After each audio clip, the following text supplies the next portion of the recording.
evoluciona y esa evolución da lugar a que la sociedad venga y descubra el dinero. Luego hablamos en un segundo tema de las funciones del dinero. Vimos que el dinero sirve como unidad de medida de valor, como medio de circulación de mercancías, como medio de pago, medio de atesoramiento, y luego hablamos del dinero mundial. Hoy vamos a hablar de nuestro tercer apartado dentro de esta cuarta unidad, que se refiere a las finanzas públicas. Cuando hablamos de las finanzas públicas nos estamos refiriendo a lo que el Estado hace con los recursos y eso es lo que vamos a estudiar hoy más detenidamente. Pero antes de avanzar con este punto, si alguien tiene alguna duda, alguna inquietud, algún comentario, puede plantearlo ahora.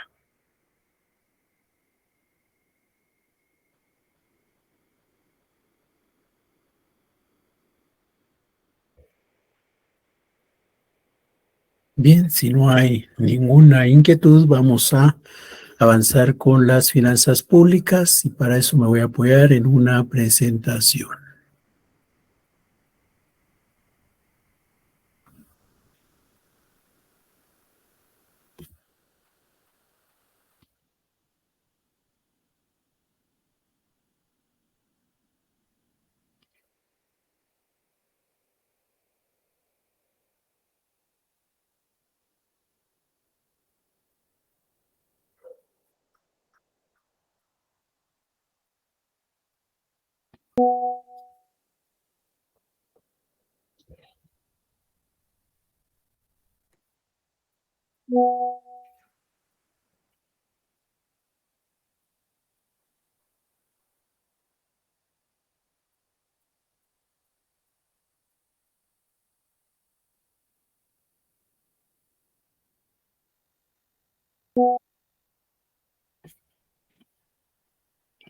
Bien, hablemos de las finanzas públicas entonces. Como hemos dicho, las finanzas públicas abarca tres conceptos. Uno, que tiene que ver con la recaudación, es decir, las acciones que el Estado hace para obtener los recursos. Luego viene el uso, la administración de esos recursos primero, la administración, el conservar, el guardar, y luego viene el momento en que los va a usar, los va a asignar. Esos tres momentos, la recaudación, la administración y la asignación o uso de los recursos es lo que se conoce como finanzas públicas. Nos damos cuenta que son tres momentos: recaudar, administrar y usar. Bien, pues cuando hablamos de las finanzas públicas hay que entender que quiénes son los que van a contribuir. Los que van a contribuir somos todos, prácticamente los ciudadanos en general. No importa a qué grupo social pertenecemos, no importa cuál es nuestra condición social, en qué trabajamos, todos le estamos entregando parte de nuestra riqueza al Estado. Ahora, el Estado viene y después de cuidar esa riqueza llega un momento en el cual la da, la entrega, se la entrega a alguien. Entonces, ese quitar y luego dar es prácticamente lo que estamos viendo ahora en las finanzas públicas. Cuando quita y da, de alguna manera hay que considerar que en la sociedad no todos tienen la misma riqueza. Hay unos que tienen más, hay otros que tienen menos. Entonces, el Estado debiera valorar esa situación. No podemos pensar que a todos les debe de pedir por igual, porque no todos tienen la misma cantidad de riqueza. Y eso permite hablar de que, por ejemplo, podría darse una situación en donde hayan unos cuantos que tienen poco, pero estos no son afectados, en tanto que hay muchos que casi no tienen nada y son los que más van a contribuir. Cuando estamos viendo esos temas de que quién contribuye, si contribuye más el que más tiene o contribuye menos el que más tiene, pues estamos en una situación como la que tenemos esquematizada acá y que nos permite hablar de que la riqueza está en manos de las personas, pero cuando el Estado viene y busca recaudar, lo que está haciendo es afectando cómo está la riqueza, ¿ya? Está afectando la distribución de la riqueza. Esas acciones que el Estado hace cuando quita y da, que afectan la distribución de la riqueza, esas acciones se conocen como política fiscal. Es el conjunto de acciones y omisiones con las que el Estado afecta la distribución de la riqueza. Y veamos qué es lo que puede pasar. Imaginémonos que aquí está la población dividida en dos grupos, los que tienen mucho y los que casi no tienen nada. Viene este señor que pertenece a los que tienen mucho, que representa a los que tienen mucho y le da parte de sus recursos al Estado. Y luego viene este otro señor y también le da parte de sus recursos, porque al final todos le damos recursos al Estado. Ahora, el Estado va a tener esos recursos, la suma de lo que le han dado todos estos, y luego los va a usar. Y cuando los usa, pues resulta que de repente le devuelve a este una suma y a este le devuelve otra suma. Entonces, imaginémonos que se da una situación en donde cabalmente lo que le ha quitado a cada quien es lo que el Estado después le devuelve. Quiere decir que ahí no se produce ningún cambio en la distribución de la riqueza. Si yo le doy 20 al Estado y el Estado me devuelve 20, pues no pasó nada con mi riqueza. Si aquel le dio 1 y le devolvieron 1, pues no pasó nada con su distribución de la riqueza. La riqueza sigue siendo la misma para todos. Una política fiscal de esa característica se dice que es neutra. ¿Por qué? Porque no produce ningún efecto. Pero existen otras dos posibilidades. Existe la posibilidad de que el que tiene más de esos recursos, el que tiene menos, va a dar menos, ¿verdad? Aquí estaríamos en una política en donde da más el que más tiene, da menos el que menos tiene. El Estado ha reunido los recursos. Cuando los usa, el Estado ve que tiene mucho y le da más al que tiene menos. Si el Estado hiciera eso, es algo, perdón, de quitarle a los ricos para darle a los pobres. Pues algo parecido sería lo que estaría ocurriendo acá. El Estado le estaría quitando a los ricos para darle a los pobres. En ese sentido, sí va a producir un impacto en la distribución de la riqueza, porque les está quitando a aquellos que tienen mucho para darle un poquito más a aquellos que tienen poco. Esa política se dice que es una política fiscal progresiva. Una política fiscal progresiva andaría buscando que más o menos todos lleguen a tener la misma riqueza, ¿verdad? Porque si hay un desequilibrio, pero el Estado viene y empieza a darle al que tiene menos y a quitarle al que tiene más, pues debiera llegar un punto en el cual se da un equilibrio, ¿verdad? Esa política que tiende al equilibrio, esa política que hace que contribuya más el que más tiene para usar los recursos en aquellos que los tienen en escasez, esa es la política fiscal progresiva. Pero hay otra posibilidad, y es que viene este y da esta suma, pero viene este otro y da esta otra. Nos damos cuenta, hay uno que da más que otro, da más el que menos tiene y da menos el que más tiene. Y luego viene el Estado y va a hacer uso de los recursos, y cuando hace uso de los recursos, no solamente le ha quitado más al que tiene menos, sino cuando en el momento de usarlos, le asigna pocos recursos a él. Mientras que aquel que ya los tiene en abundancia les ha quitado poquito y cuando los usa es a ellos a los que les da. En este contexto lo que vamos a tener es que los que más tienen van a tener más y los que ya tienen menos van a tener todavía menos. Entonces diríamos en otras palabras, el pobre se hace más pobre, el rico se hace más rico.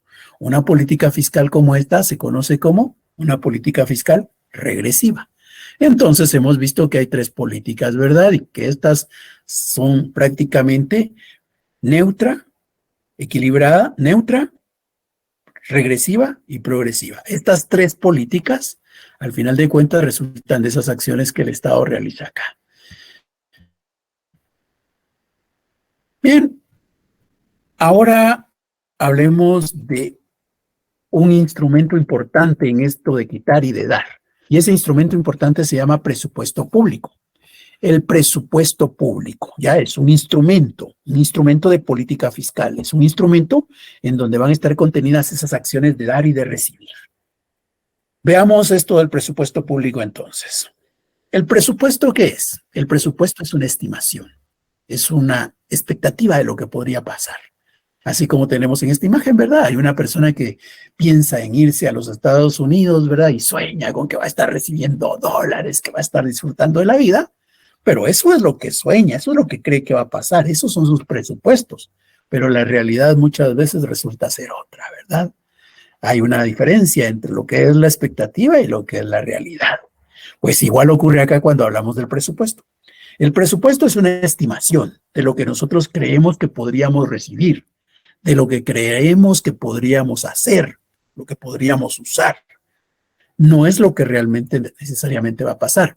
Es algo así como cuando espero construir yo, por ejemplo, una casa O de repente quiero reparar un carro, pues voy con el mecánico y le digo, mire, me chocaron, este es el golpe que tiene, como en cuánto me sale. Y él me da un presupuesto, ¿verdad? Que no quiere decir que exactamente eso me va a cobrar. Me podría cobrar menos, me podría cobrar más. Solo es una expectativa de lo que podría cobrarme. Es un presupuesto. Bueno, pues resulta que eso es el presupuesto. El presupuesto es una estimación. Una estimación que encierra dos elementos. Primero, estimamos cuánto dinero creemos que como Estado vamos a recibir. El Estado estima cuánto dinero va a recibir. Y una vez ya está estimó cuánto dinero va a recibir, empieza a considerar en qué podría usar esos recursos. Eso es el presupuesto. Hay un presupuesto ahí de ingresos y luego hay un presupuesto de egresos. Bueno, pues esto lo vemos más o menos así. Es como que estuviéramos soñando, ¿verdad? Soñamos, compramos un billete de la lotería y estamos ahí pensando, ay, ¿y si yo me ganara la lotería? ¿Y si yo me ganara la lotería? Ese es el presupuesto de ingresos.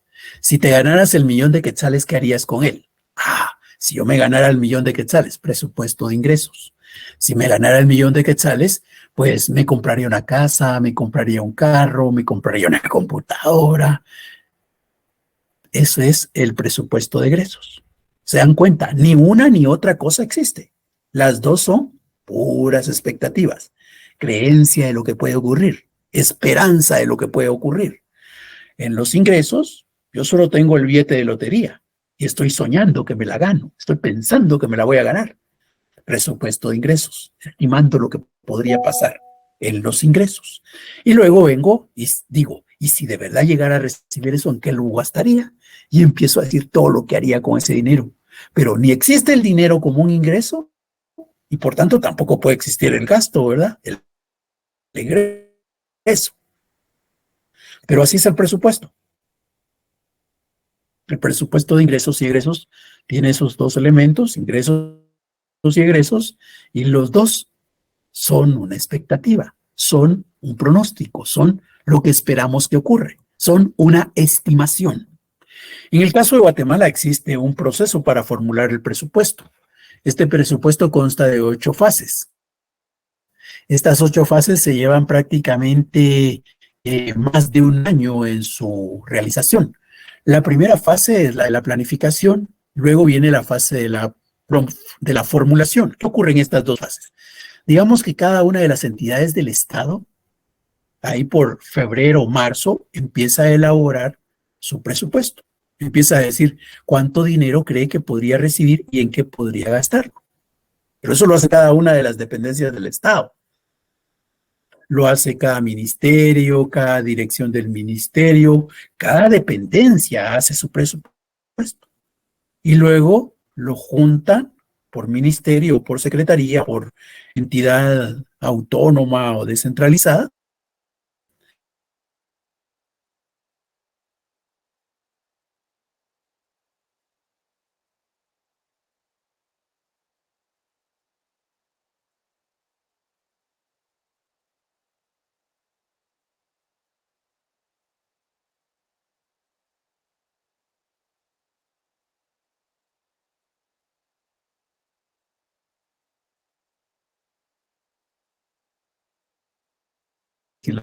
Legislativa, ¿verdad?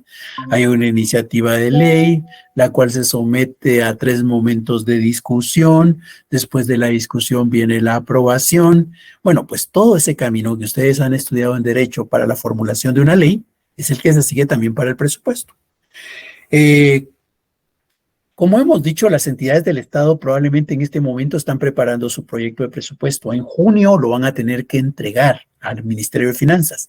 El Ministerio de Finanzas tiene hasta los primeros días de septiembre para integrar todos esos presupuestos.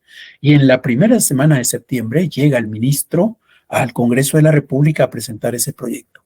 Los diputados tienen desde principios de septiembre hasta más o menos finales de noviembre para poder aprobar ese presupuesto. Entonces vienen los diputados y debieran celebrar 3 reuniones, ¿verdad? Y discutirlo y en la tercera reunión ya decidir después si se aprueba o no se aprueba. A veces se aprueba, a veces no se aprueba. Cuando no se aprueba, pues ni modo, no pasó nada, ¿verdad? Habrá que usar el presupuesto que estuvo vigente el año anterior. Pero si lo aprueba, pues entonces viene el momento de la aprobación y queda ya todo listo para que en el año entrante, es decir, estamos hablando del 2023, lo que hemos hecho este año, pues el 2024 sería el presupuesto. Estaría el presupuesto vigente desde el 1 de enero del 2024 al 31 de diciembre del 2024. Y ahí cada una de las entidades empieza a ver si de verdad recibe ese dinero y si lo llega a recibir, pues empieza a usarlo como había considerado. Es la época de la ejecución. Esa ejecución está bajo el control, bajo el seguimiento de algunas entidades. Y luego, cuando termine el 2024, pues llega el momento en que hay que saber qué pasó con el presupuesto. Lo hicimos, lo usamos, logramos lo que esperábamos. Ese es el momento de la evaluación.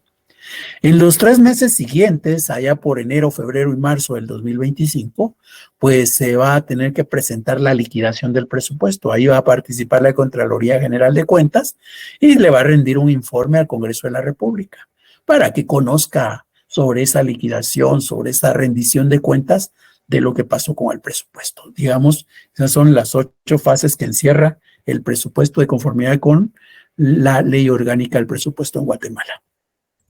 Ahora, como hemos dicho, ese presupuesto tiene 2 elementos. El presupuesto en general se llama presupuesto público. En cualquier país del mundo, si decimos presupuesto público, se va a entender que nos estamos refiriendo a ese presupuesto que hace el Estado.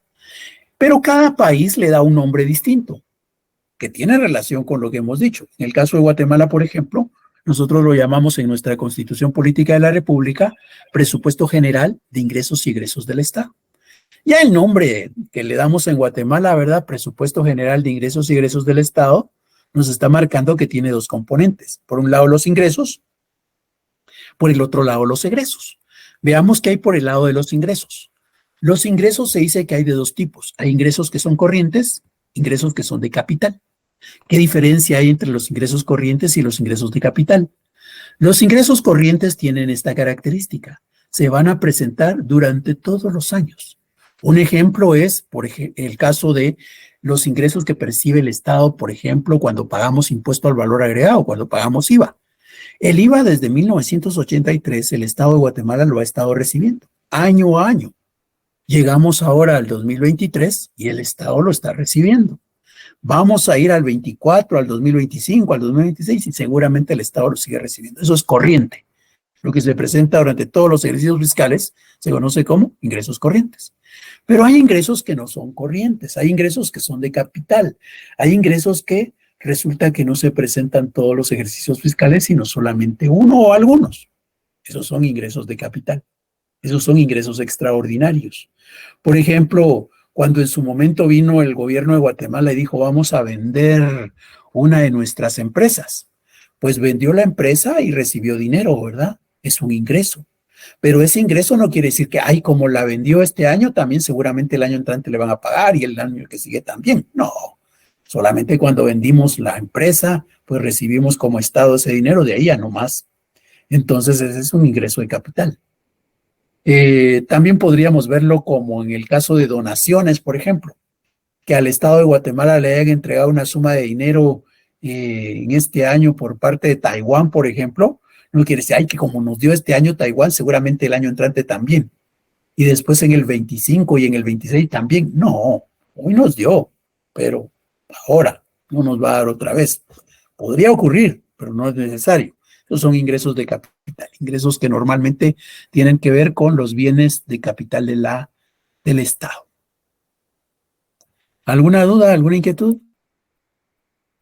Bien, si no hay, seguimos hablando de los ingresos. Ya hemos dicho que estos se clasifican en corrientes y extraordinarios, ¿verdad? Pues veamos más detenidamente a los ingresos corrientes.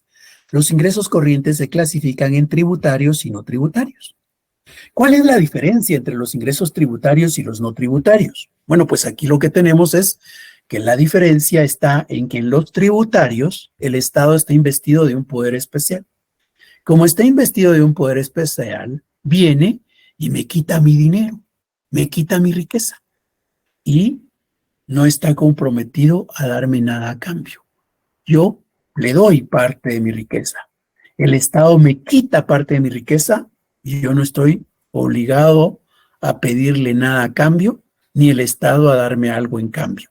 Por eso se llaman tributarios. Por eso normalmente los llamamos impuestos. Nos los imponen. No nos están preguntando si queremos dar. Nos imponen la obligación. Entonces son los ingresos tributarios. Eso se parece a lo que hacen algunos extorsionadores, ¿verdad? Los que extorsionan ahí de repente llegan con una persona y le dicen, por ejemplo, en los negocios, ¿verdad? Si no me entregas 1,000 quetzales, te voy a matar, vas a perder la vida. Esa es la amenaza que le dan. Entonces viene la persona y dice, pues tengo que darle el dinero si quiero seguir vivo, ¿verdad? Porque aquí nadie me va a defender. Eso que está ocurriendo ahí es casi lo que hace el Estado cuando cobra impuestos. Nosotros vemos al Estado como alguien que está investido de un poder especial y por ese poder que tiene, pues nosotros no tenemos más que darle parte de nuestra riqueza. No es que lo hagamos de manera voluntaria, es que él nos lo está imponiendo, nos está obligando. En cambio, algunos de los ingresos que capta el Estado son no tributarios. En estos no tributarios lo que va a ocurrir es que yo tengo mis recursos y se los voy a dar al Estado, pero no se los doy porque yo lo estoy viendo a él investido de un poder especial, sino se los doy porque él está ofreciéndome algo a cambio. ¿Y qué me puede estar ofreciendo a cambio? De repente, por ejemplo, yo quiero inscribir a mi hijo en un establecimiento público, en un instituto. Entonces viene y me dice el Estado, yo te doy educación para tu hijo durante todo el año, pero tienes que pagar una matrícula inicial. Paga la matrícula y tienes derecho a venir todo el año. Ese es un ingreso no tributario. ¿Qué es lo que ocurre con la universidad, verdad? El ingreso que nosotros le pagamos a la universidad es un ingreso que percibe como universidad. Y ese ingreso no es que nos esté obligando a tener que dárselos, ¿verdad? Somos nosotros los que voluntariamente decidimos inscribirnos en la universidad y estamos dispuestos a pagar por ese servicio de educación que nos da. Esos son ingresos no tributarios. La diferencia clave acá es que en los tributarios yo los doy y no espero recibir nada a cambio. En los no tributarios no. En los no tributarios yo voy a darlos porque sé que el Estado me va a dar algo a cambio. Eso hace que en los tributarios yo doy sin recibir nada porque el Estado está investido de un poder y por eso me puede obligar. En los no tributarios no. En los no tributarios el Estado no está investido de ese poder y por eso es que yo le digo, si me das educación, sí te doy. Si me das servicio de salud, yo sí te doy. Esos son los no tributarios. Bien, ahora hablemos de estos tributarios que a su vez se pueden clasificar. Los tributarios pueden ser directos e indirectos. ¿Cuál es la diferencia? Bueno, pues resulta que hay dos elementos, dos características para saber si son indirectos o directos los impuestos o los tributos. La primera es el recorrido que hacemos para pagarlos. Los indirectos, hay alguien en medio, por eso es indirecto. Hay alguien en medio que va a recibir el dinero, los tributos, los impuestos, y luego se los va a trasladar al Estado. Eso es indirecto. Es obvio que es indirecto porque hay alguien en medio, ¿verdad?, que los recibe y luego se los lleva al Estado. Aquí cuando pasa esto, fácilmente podríamos creer que cuando estamos pagando un impuesto en el banco, el banco es el que está en medio, ¿verdad? Pero no, no es el banco el que está en medio ahí. Ahí lo que está ocurriendo es que yo estoy llegando al banco y estoy depositando estos billetes en una cuenta del gobierno que está abierta en ese banco. Entonces, en ese contexto, no es que yo se lo esté dando al banco, yo lo estoy depositando en una cuenta del gobierno. Como lo que ocurre cuando a una persona le pagan su salario en una cuenta bancaria, con una acreditación. No es de que, le están pagando al banco mi salario. No, están depositándolo en una cuenta que yo abrí en ese banco, ¿verdad? Pues igual ocurre acá. No porque el banco esté ahí en medio vamos a creer que eso es indirecto, ¿ya? Siempre serían directos. Ahora, los directos, definitivamente ahí no hay nadie en medio, ¿verdad? Por eso son directos. Nosotros lo hacemos directamente al Estado.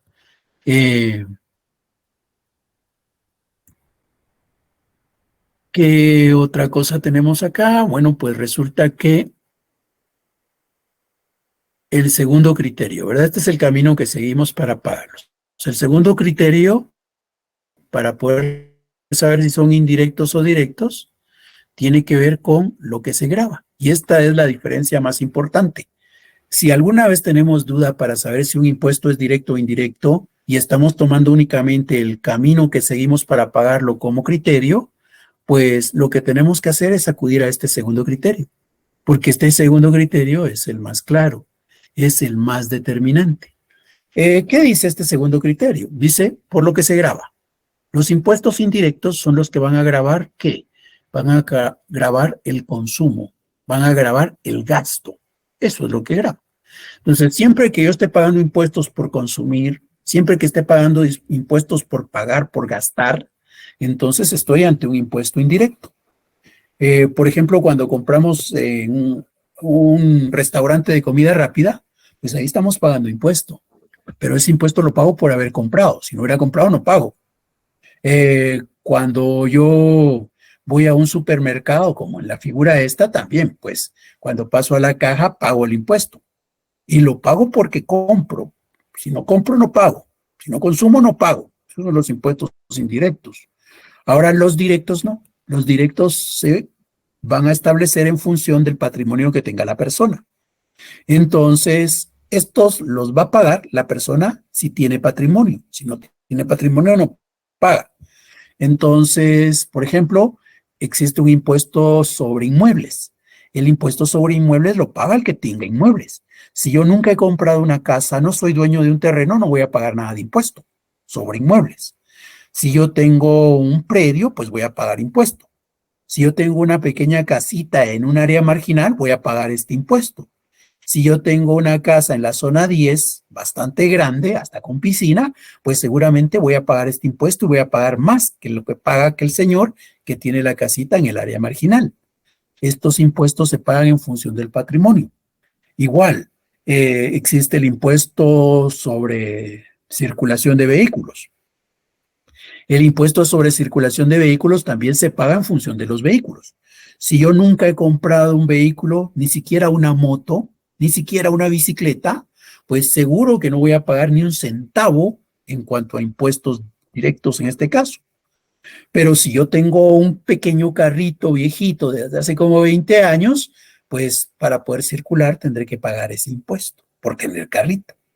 Y si tuviera un carrito de una de las marcas, un carro de lujo de ahora, último modelo, pues seguramente pagaré mucho más impuesto que si tuviera un carrito viejito de hace 20 años. Entonces, este se paga en función del patrimonio. Se paga en función de la renta que se tiene, es decir, del ingreso. Si yo trabajo en Guatemala, por ejemplo, si yo trabajo en Guatemala y resulta que mis ingresos al año como trabajador no llegan a superar los 60,000 quetzales. Yo gano menos de 60,000 en el año. O sea, gano menos de 5,000 mensuales. Si yo en esa condición estoy, no voy a pagar ni un centavo de impuesto sobre la renta. Pero si yo gano más de 60,000, voy a pagar impuesto. Se paga por la renta, por el ingreso que se tiene. Entonces, los impuestos directos gravan el patrimonio, gravan la riqueza. Los indirectos gravan el consumo, gravan el gasto. Bueno, dicho esto, ¿y ustedes cuáles impuestos preferirían pagar? ¿Ustedes preferirían que existieran solo impuestos indirectos o solo impuestos directos? Impuestos directos. Indirectos. ¿Por qué impuestos indirectos? Directos. ¿Por qué impuestos directos? Pensemos en dos circunstancias. Imaginémonos a la persona más rica que hay en Guatemala. Ni siquiera sé quién sea, ¿verdad? De repente puede ser alguien de apellido Castillo, Botrán, Novela, Pais, no sé, ¿verdad? Pero imaginémonos que uno de estos señores es. De repente ahora con los cambios o las circunstancias políticas que se dan puede ser el apellido de un político, ¿verdad? Pero pensemos en alguno de ellos. Ellos tienen muchas propiedades. Ellos tienen patrimonios bastante grandes. Ellos perciben rentas enormes. Entonces, ellos no quieren que existan impuestos sobre la renta. Ellos no quieren que existan impuestos sobre el patrimonio. Dicho en otra palabra, ellos no quieren que existan impuestos directos. ¿Ya? Ahora, imaginémonos la persona más pobrecita que hay en Guatemala. Una de esas personas que de repente viven bajo un puente, que se duerme entre unos cartones cubiertos con un poncho viejo y que a puras penas lo que hace en el día es cuidar carros en la vía pública y cobra y con ese poquito dinero que recibe apenas si le alcanza para comprar sus alimentos del día. Esa persona podríamos decir es la más pobre que hay en Guatemala, la que vive en una situación de pobreza más grande en Guatemala. Ahora, ¿esa persona paga impuestos directos? No paga nada de impuestos directos. Porque no tiene casa, porque no tiene carro, pues, porque no tiene renta, ¿va? O tiene una renta, pero como dije antes, no supera los 60,000 al año, obviamente, ¿verdad? Entonces, esa persona no paga ni un centavo de impuestos directos. Pero resulta que si va a comprar su cafecito, si va a comprar el pan, si va a comprar la tortilla, si se compra una caja de leche, si de alguna manera le alcanza para comprarse una hamburguesa, pues ahí va a estar pagando impuestos. O sea, la persona más pobre de Guatemala no pagaría ni un centavo con impuestos directos, pero pagaría impuestos indirectos.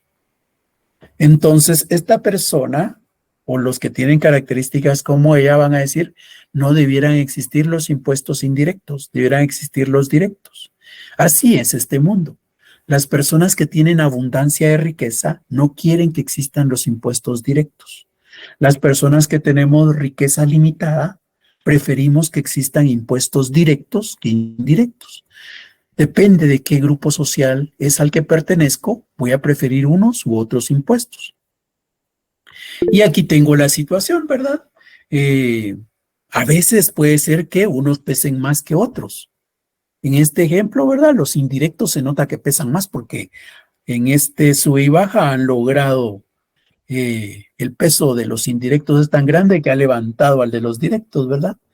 A esto donde vamos a comparar cómo está la porción de directos y de indirectos se le conoce como estructura tributaria.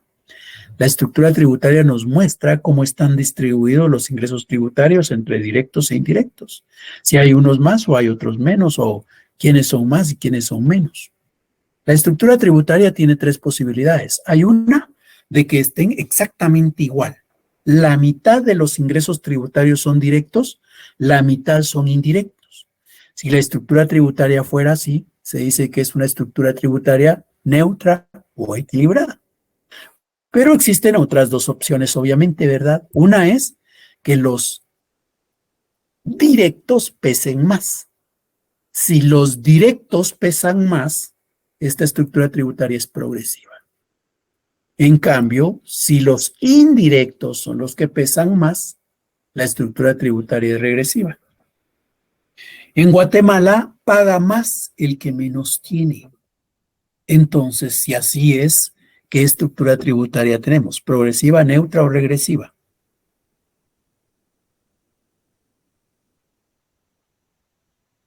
Regresiva.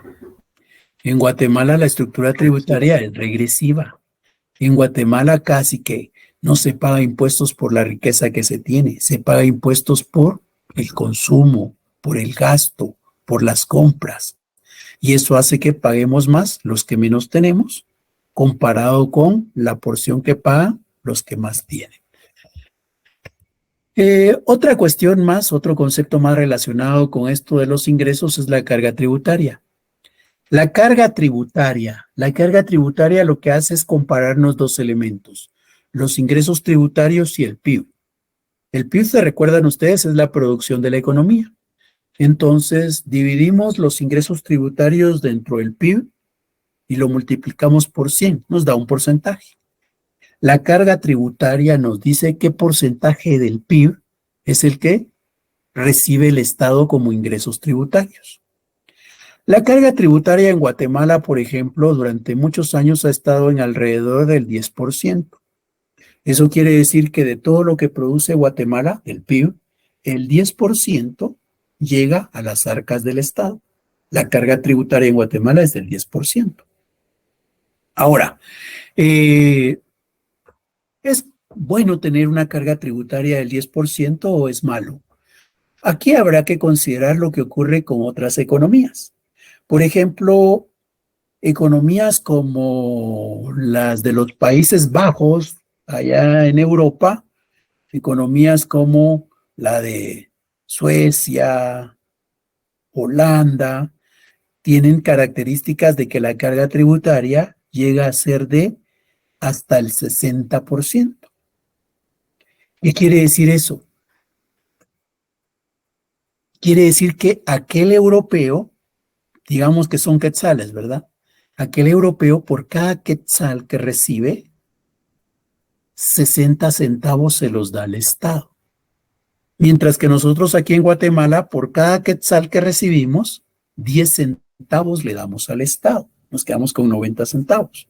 Entonces, imaginémonos al guatemalteco que se quedó con sus 90 centavos y al europeo que se quedó con sus 40 centavos. Y la pregunta sería, ¿quién está mejor? ¿Aquel o nosotros? Cualquiera podría de repente decir nosotros, ¿verdad? Porque nos quedamos con 90 centavos, mientras que aquel pobre solo 40 le quedaron. La verdad es que las cosas no son así. ¿Por qué? Porque resulta que nosotros nos quedamos con 90 centavos, pero ¿qué tengo que hacer con esos 90 centavos? Tengo que pagar el transporte, tengo que pagar mi alimentación, tengo que pagar mi vivienda, mi vestuario. Es más, tengo que pagar mi educación y la educación de mis hijos. Ustedes son privilegiados porque estudian en la San Carlos, ¿verdad? Así fui yo también y no pagamos mucho. Pero imagínense aquellos que no pueden ingresar a la Universidad de San Carlos y que tienen que pagar sumas grandes aun cuando sus ingresos son bajos. Hay quienes trabajan y trabajan solo para pagarse la universidad porque no les alcanza para otra cosa. O sea, me quedo con 90 centavos, pero esos 90 centavos tienen que alcanzarme para pagar la educación, la mía y la de mis hijos. Esos 90 centavos me tienen que alcanzar para cubrir los servicios de salud cuando me enfermo, los míos y los de mis hijos y los de mi esposa. Esos 90 centavos me tienen que alcanzar para ver cómo logro mantener segura mi casa. Porque de repente yo veo que hay mucha delincuencia en Guatemala y me organizo con mis vecinos y decimos, consigamos una autorización municipal, cerremos, construyamos muros acá, pongamos portones y obviamente hay que contratar policía también, ¿verdad? Bueno, pues, ¿y de dónde sale la policía? ¿De dónde sale el muro? ¿De dónde salen los portones? De mis 90 centavos. Con mis 90 centavos tengo que pagar muchas cosas. Ahora, ubiquémonos en el caso del europeo que se quedó solo con 40 centavos. Él se quedó con 40 centavos, pero ¿necesita pagar educación? No. El Estado da educación gratuita. ¿Necesita pagar servicios de salud? No. El Estado cubre la salud. ¿Necesita ponerle muros a su colonia, poner garitas, portones y contratar policía? No.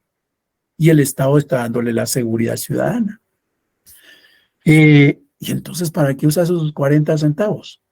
La verdad es que cuando vemos esas circunstancias, aquel solo se queda con 40 centavos, pero son 40 centavos que le quedan casi que como para cubrir cosas que son muy personales. Mientras que nosotros nos quedamos con 90 centavos, pero tenemos que cubrir una inmensidad de necesidades que muchas veces ya no nos alcanzan. Por eso es que es conveniente entregarle más recursos al Estado. Claro, nosotros diríamos, sí, pero mire cómo es nuestra autoridad. Ya bien sabemos que los funcionarios públicos son muy dados a pecar, ¿verdad? Y entonces, vaya que solo les damos 10 centavos. Imagínense si les diéramos como los europeos, ¿qué tanto se lograrían apropiar? La verdad es que también eso es cierto, no se puede negar. Pero el asunto acá no hay que verlo. Hay que verlo desde el lado de la economía, que es lo que estamos estudiando. Y desde el lado de la economía es conveniente que el Estado cuente con más recursos, porque en la medida que cuenta con más recursos puede dar mejores servicios. Es cierto que tenemos un problema de mala administración. Es cierto que tenemos un problema en donde muchos funcionarios públicos hacen mal uso de los recursos, pero ese problema no es un problema de economía. Ese es un problema de justicia, es un problema de carácter jurídico. Lo que necesitamos es fortalecer nuestros controles y de verdad buscar un sistema punitivo para esas personas que hacen mal uso de los recursos. No se trata de no darle recursos al Estado. Se trata de velar porque el Estado haga buen uso de ellos. Bien. Y ahora, hablando del lado de los egresos, pues del lado de los egresos tenemos también una clasificación.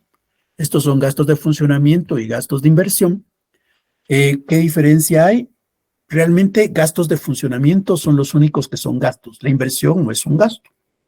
La inversión no es gasto. ¿Y en qué se diferencia una inversión de un gasto?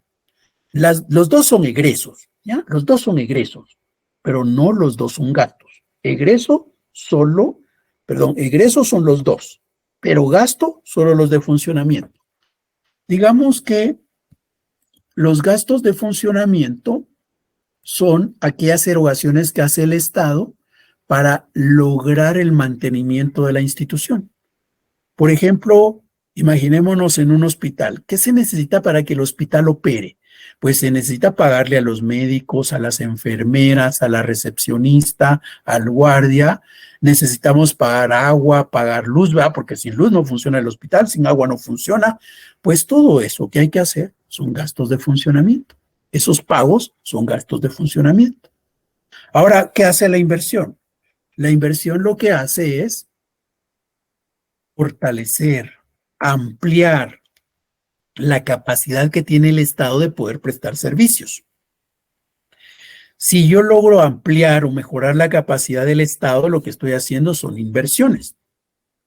Si yo con las erogaciones lo que hago es ampliar la capacidad del Estado, por ejemplo, construyo una escuela, le estoy ampliando la capacidad al Estado de poder prestar el servicio de educación. Si yo lo que hago es ampliar el hospital para que hayan más camas, pues entonces lo que estoy haciendo es una erogación para que el Estado tenga la capacidad de prestar más servicios de salud. Eso es la inversión. La ampliación de la capacidad o la mejora de la capacidad de prestar servicios. Si, por ejemplo, yo hago una erogación para capacitar a todos los maestros del nivel primario para que le den una mejor formación a los niños, pues entonces lo que estoy haciendo es una erogación para mejorar mi capacidad como Estado de prestar el servicio de educación. Eso es inversión. La inversión lo que busca es ampliar o mejorar la capacidad que tiene el Estado para prestar servicios. El gasto de funcionamiento solamente son erogaciones para mantener, para que esté la operación. Y ahí es donde hago la diferencia entre los gastos y la inversión. En general, cuando se habla de los gastos, son erogaciones que se hacen que solo permiten mantener las cosas, ¿verdad? Mientras que la inversión son erogaciones que se hacen para conseguir más beneficios. Y ahí un ejemplo que puede ser muy pesado, pero que, digamos, con el perdón de las personas que no se sientan o que se sientan agredidas con esto, pero puede ser más fácil de comprender. Tal vez la diferencia entre gastar e invertir es que si una persona viene y compra flores y chocolates y se los da a su esposa, digamos, bueno, pues resulta que eso es gasto de funcionamiento, ¿ya? Solo garantiza mantener la operación, no pasa nada más. Ahora, si compra las flores y los chocolates para otra señorita, pues entonces ahí no es para mantener la operación, sino para obtener otro beneficio, ¿verdad? Eso es la inversión. La inversión son erogaciones orientadas a obtener beneficios. Y esos beneficios pueden ser la ampliación o la mejora de la capacidad de prestar servicios. Mientras que los gastos de funcionamiento, lo único que hacen es garantizarnos que vamos a seguir operando como hoy estamos. Bien. ¿Alguna duda? Todo claro, licenciado. Sí.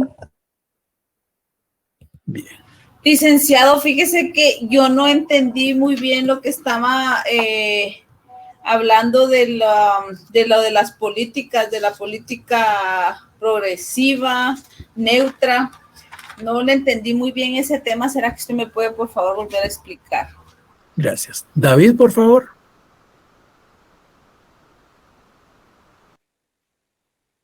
David Ortiz levantó la mano.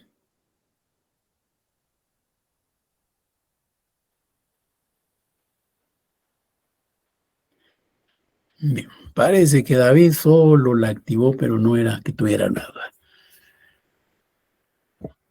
Muy bien, entonces estamos con las políticas. ¿Qué pasa con la política fiscal?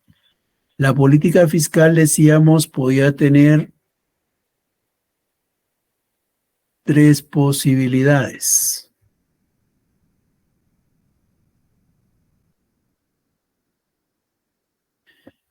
¿Cuáles son esas posibilidades? Las posibilidades son de que, digámoslo, en que quita y da, ¿verdad?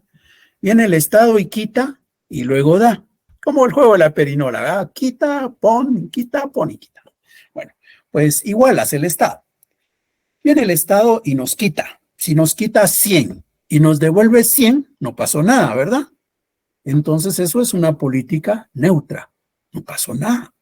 Es una política fiscal neutra.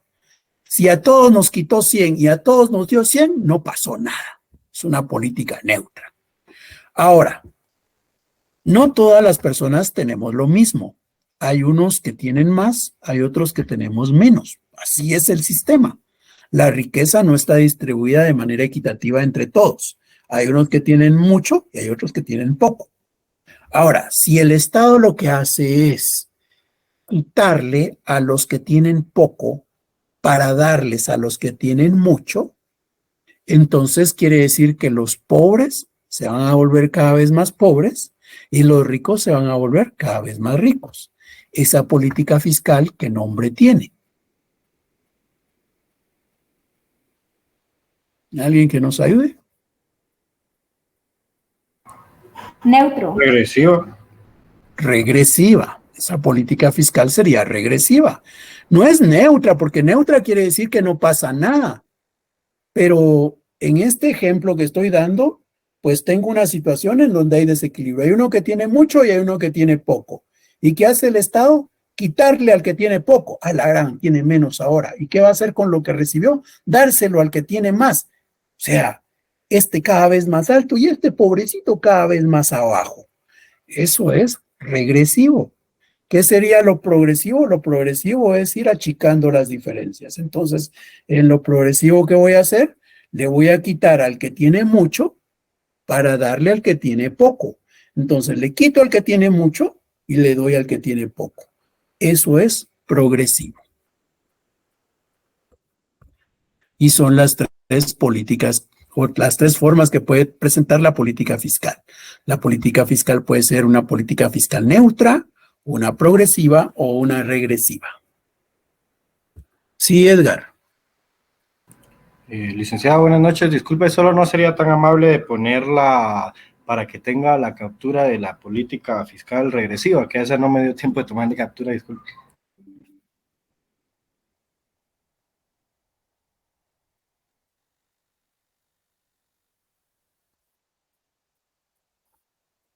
Bien, si no hay dudas, entonces nos quedamos acá y volvemos nuevamente a clases el próximo lunes. Les agradezco la atención. Les voy a dejar una actividad. ¿Se recuerdan que tenemos pendiente la quinta actividad, que es opcional, que busca apoyar a aquellos que solo han hecho 3 de 4 o aquellos que sacaron una nota muy baja en alguna de las 4, ¿verdad? Esa actividad se las espero dejar hoy en la noche y no es que vayan a tener solo un día para resolverlo, van a tener varios días. Vamos a tener de aquí al domingo para resolver, ¿ya? Entonces ahí están al tanto de la publicación, por favor. Y esta va a ser por Moodle, ¿ya? Por Moodle. Entonces hay que estar atentos para poder ingresar a Moodle. De igual manera, siempre les llegan las notificaciones, ¿verdad? Por Classroom les voy a estar recordando también que está esa actividad cuando ya la haya puesto disponible dentro de la plataforma. Josué. Buenas noches, Lick. Fíjese que tenía una duda, una inquietud. Fíjese que yo he estado haciendo sus actividades y he tenido problema con la recepción. Sí me llegan sus notificaciones.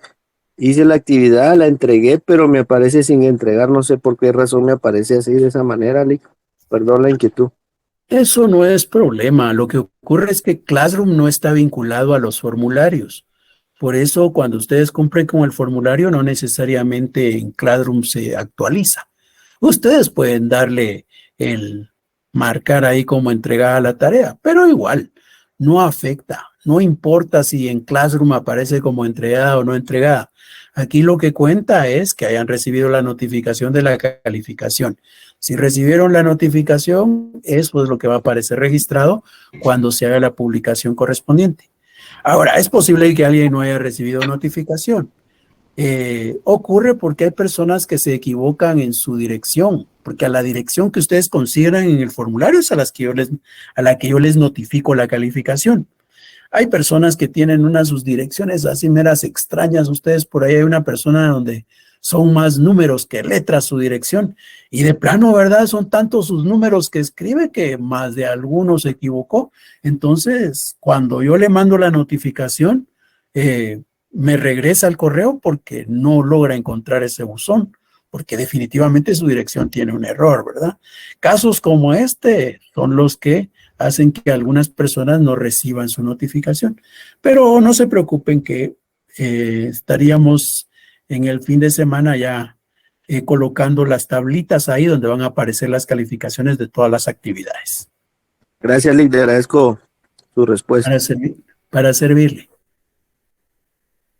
Bien, entonces, no habiendo más, les agradezco la atención, se cuidan, feliz noche y estamos nuevamente el próximo lunes a las 19 horas. Feliz noche. Feliz noche, licenciado. Feliz noche, licenciado.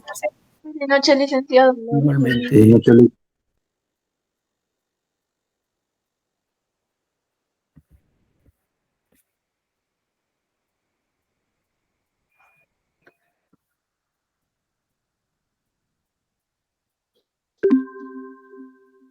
Buenas noches, Lick. Buenas noches.